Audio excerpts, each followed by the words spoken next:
جب بھی عمران خان پاکستان کو ریپرزینٹ کرتے تھے نا انٹرنیشنل لیول پہ، تو ایز اے پاکستانی آپ کا دل خوش ہو جاتا، آپ پراؤڈ فیل کرتے ہیں. It's not just about me. آپ بہت بڑی تعداد میں باہر نکلیں، لوگوں سے پوچھیں، وہ آپ کو بتائیں گے کہ عمران خان جس طرح سے پاکستان کو ریپرزینٹ کرتے تھے اور جس طرح سے وہ اپنے آپ کو کیری کرتے تھے اور جس گریس اور ڈگنیٹی کے ساتھ وہ انٹریکٹ کرتے تھے with different heads of the state, چاہے وہ ترکی کے صدر ہیں یا پھر ڈونلڈ ٹرمپ ہے یا پھر کوئی اور ہے،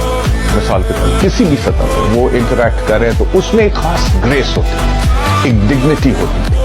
اس میں ایک نیشنل پرائیڈ کا عنصر آپ کو اپنے پرائم منسٹر کی باڈی لینگویج میں اور اس کے الفاظ میں اور اس کی گفتگو میں، چاہے وہ اقوام متحدہ میں تقریری کیوں نہ عمران خان صاحب کی، آپ کو وہ نظر آتا تھا، وہ جھلکتا